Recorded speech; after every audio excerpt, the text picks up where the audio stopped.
Welcome friends. स्वागत है आपका हमारे सी लैंग्वेज कोर्स के अंदर। ये हमारी सी लैंग्वेज कोर्स सीरीज का सेकंड लेक्चर है और इस लेक्चर के अंदर हम आपको बताएंगे सिंटैक्स ऑफ सी लैंग्वेज और उसकी इंपॉर्टेंस, वेरिएबल आप लोग कैसे यहाँ पे डिक्लेयर कर सकते हो, क्या वेरिएबल होता है, और इसके अलावा कमेंट आप लोग सी लैंग्वेज में कैसे कर सकते हैं। सबसे पहले कमेंट को ही देख लेते हैं। जैसे कि मैंने यहाँ पे अपनी कंपनी का नाम लिखा हुआ है, डिजिटल हैंड होल्डिंग अपना नाम लिखा हुआ है, और यहाँ पे जो आज के टॉपिक्स हैं वो मैंने यहाँ पे मेंशन किए हुए हैं। लेकिन इनको प्रोग्राम का कंपाइलर नहीं पड़ेगा, ऐसा हमें करने के लिए इनके सामने ये डबल स्लैश लगाया हुआ है। ठीक है, सी लैंग्वेज का ये तरीका है कि आपको अगर किसी लाइन को कमेंट करना है तो आपको ये डबल स्लैश, आपको फॉरवर्ड स्लैश लगाने पड़ेंगे यहाँ पे, अगर आपको सिंगल लाइन कमेंट बनाना है तो। ये हमारा एग्जाम्पल है सिंगल लाइन कमेंट का, और ये आपका सिंटेक्स है डबल लाइन कमेंट्स का। कमेंट्स एक्चुअलिटी में आपके क्या होते हैं कि जो भी प्रोग्राम होता है हमारा, उसके बारे में कुछ इन्फॉर्मेशन देने के लिए, उसकी कुछ एक्स्ट्रा इन्फॉर्मेशन देने के लिए हम लोग कमेंट्स का इस्तेमाल करते हैं। ठीक है, इसके बारे में और हम लोग आगे बात करते ही रहेंगे। सबसे पहले फिर हम देख लेते हैं हमारे पास ये जो फर्स्ट लाइन यहाँ पे आपको प्रोग्राम को लिखी मिलेगी, इसका क्या मतलब है। हैश जो आपका लिखा हुआ है इसको बोलते हैं प्री प्रोसेसर। ये आपको ये बताता है, आपके कंपाइलर को ये बताता है कि हमारा प्रोग्राम यहां से स्टार्ट हो चुका है। आपके पास एक टर्म आ गई है कंपाइलर, एक टर्म और होती है इंटरप्रेटर।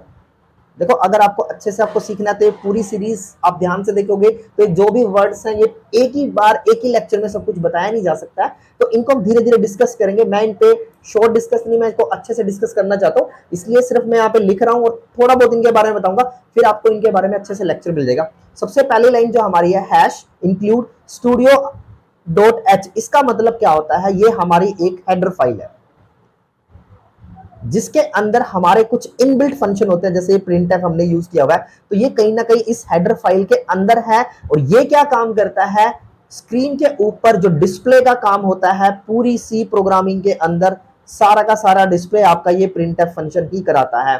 फंक्शंस क्या होते हैं, बहुत सारी चीजें होती हैं एक प्रोग्रामिंग लैंग्वेज के अंदर। तो धीरे धीरे जब आप लेक्चर्स को देखोगे तो आपको सब कुछ समझ में आ जाएगा।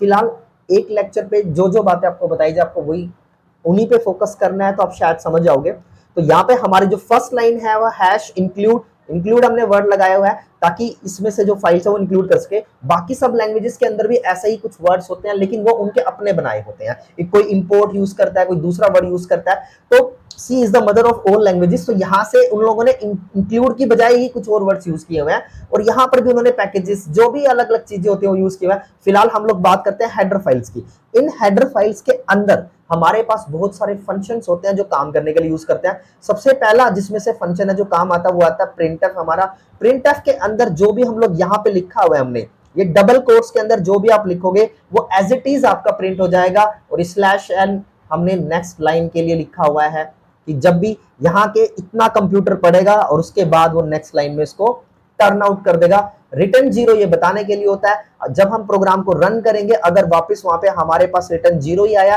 तो इसका मतलब हमारे कोड में कोई प्रॉब्लम नहीं है, उसके एग्जीक्यूशन में उसको कोई प्रॉब्लम नहीं हुई है। तो वो इस सब बातों को ये बताने के लिए काम करता है। एक बार मैं इसको ये प्रोग्राम आपको रन करके दिखा देता हूँ, हमारा क्या आउटपुट आता है। यहाँ से जैसे ही मैंने क्लिक किया ये मेरा प्रोग्राम रन हो गया है। यहाँ पे हमने वहां पे प्रिंट एफ में हेलो वर्ल्ड लिखा था तो वो हमारा हेलो वर्ल्ड लिखा गया है। प्रोसेस रिटर्न जीरो, जो हमने रिटर्न जीरो लिखा था यहाँ पे, वो हमारा यहाँ पे रिटर्न का भी आपका आ चुका है। तो एक बार मैं दोबारा से छोटा सा रिपीट करा देता हूँ आपको कि हमारी जो फर्स्ट लाइन थी hash include studio dot H, ये हमारी यहाँ पे प्री प्रोसेसर था, ये मेरी हेडर फाइल्स थी, इनके अंदर हमारे फंक्शंस होते हैं। इसके अलावा जो मेरे पास था यहाँ पे एक मेन फंक्शन आपके प्रोग्राम में जरूर होना चाहिए। इस मेन फंक्शन के अंदर ही आपकी सारी चीजें एग्जीक्यूट होती हैं। यहाँ पे आपके लिए यहाँ पे सबसे ज्यादा इंपॉर्टेंट एक तो ये आपका मेन फंक्शन है। सी प्रोग्रामिंग क्या कहती है कि एक फंक्शन आपके पास आपके प्रोग्राम में जरूर होना चाहिए, and then it must be main. Main तो आपका होना ही होना चाहिए, इसके बगैर आपकी कोई भी प्रोग्रामिंग नहीं चलेगी। आज की जनरल जो प्रोग्रामिंग है जैसे कि पाइथन है, वो खाली आप प्रिंट लिखोगे तो आपका ये कोड भी रन हो जाएगा। लेकिन सी लैंग्वेज के कुछ अपने सिंटैक्स के कुछ रूल्स हैं। क्या रूल्स हैं कि आपका यहाँ पर आपको हेडर फाइल इंक्लूड करनी है। ये क्यों इंक्लूड करनी है, क्योंकि यहाँ पर जो फंक्शन आप यूज करोगे वो इस हेडर फाइल से बिलोंग करता हुआ होगा। यहाँ से इस लेक्चर का अगर मैं आउटपुट कहूँ तो आप एक चीज पक्का समझ लीजिए कि यहाँ पे एक तो मेन फंक्शन आपको हमेशा लगाना है और एक प्रिंटफ फंक्शन।